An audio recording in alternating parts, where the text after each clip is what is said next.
So Tarentelle is a challenge in terms of the configuration of the double triplets at the beginning and for the introduction, and then weaving through at various junctures. And you have to have double wrist rolls because you have a repeated note between the two pairs of triplets so that you can stay nice and relaxed and create the nice tapestry or the shape that you want. It has a crescendo at the beginning, and here's how I wrist roll it. I roll, roll, and then I do a right angle. If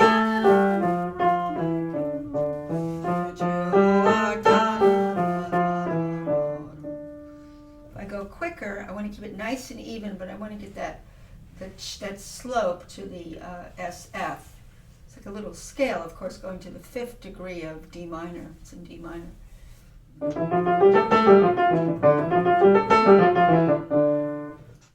And then we have chords. 1, 2, 1, 2, push, off. And I pedal each one, just dab the pedal to give it some resonance.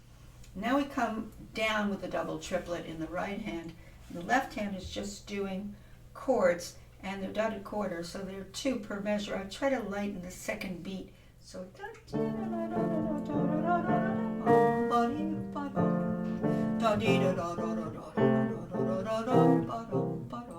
singing the other part so that I really tone down that left hand, and all the animation, even though it says piano at the beginning, then it has to swell out and then it pulls back. I'm going to really shape my line in my right hand.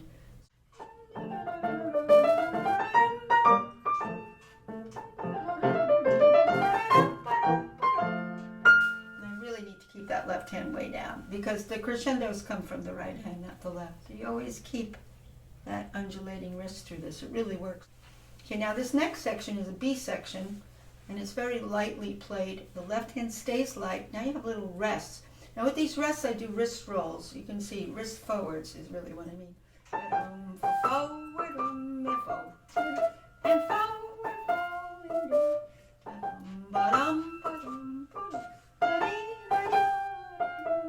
and again, I'm going in and out, never a flat dynamic, ever.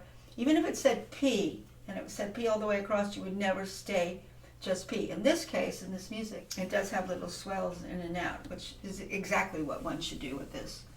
So it starts soft. And more and more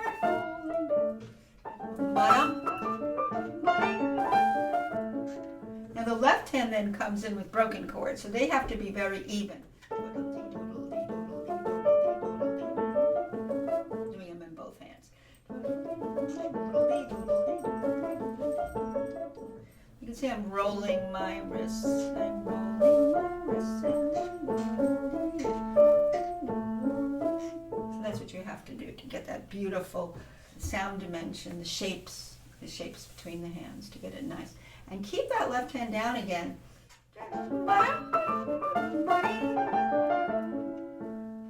Now we're back to the big A section again, but this time it's forte. We're still rolling the wrists.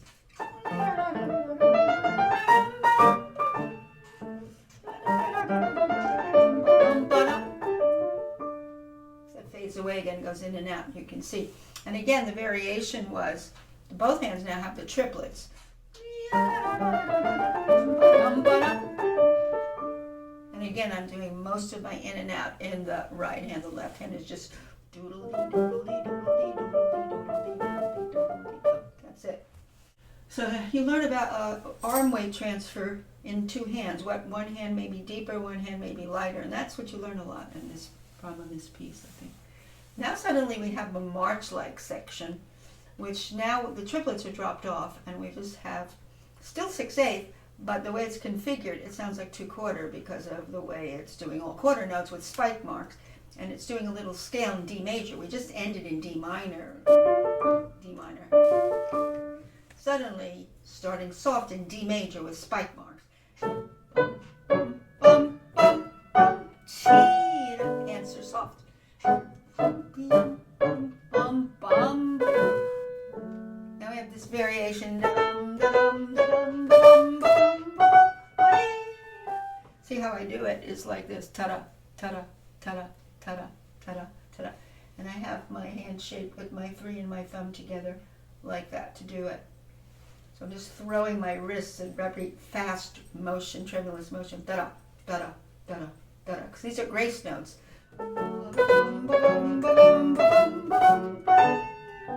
So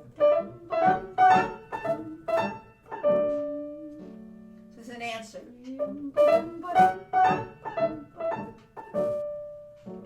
Keep that left hand quiet again, even though I'm doing the ins and outs of the arm weight, not in the left hand. Then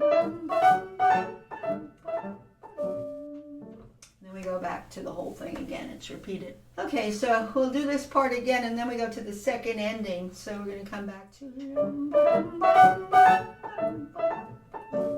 Now we're back to.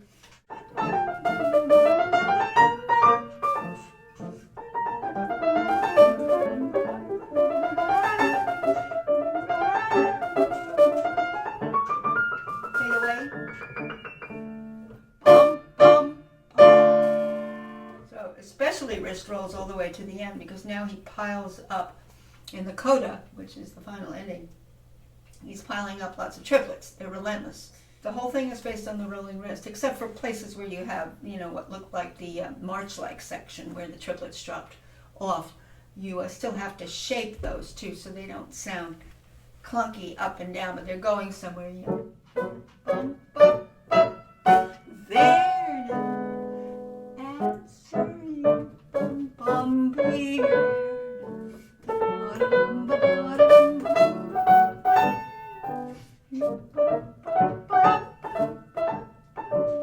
You can do little rubatos there too. Not so much rubato as little delays, so that when you do the repeats, it doesn't sound like a copy paste, cut and paste kind of thing. Now, as far as playing it in tempo now, this is Allegro Vivo at 160 the quarter is incredibly ridiculous.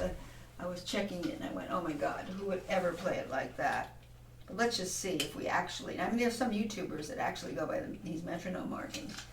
Let's see what happens if we did that. I find myself going nuts. You know what that would give us? Diddly diddly diddly diddly diddly diddly dum. And we'd never play it like a metronome, but if we even did, I don't think I can do it.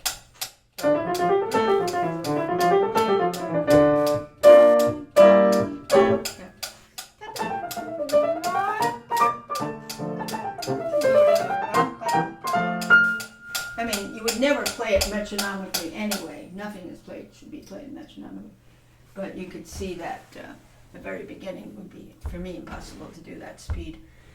But you could still practice, you can increase your speed as long as you retain the relaxation of your arms and wrists, because if you start playing faster and then resort to stiffness, you're going to hurt yourself and you'll never get through it. You'll get very tired. So I'm just experimenting with what I can control. There's my cat bothering me here. He's getting in my way now. He doesn't want to let me play it. He doesn't want to let me play. This is so funny. He's going to get in the way of my arms. No, you can't. He's got his nails clipped, so I won't get scratched. But he's going down. Let's see if I can do a little bit quicker with my hanging wrist.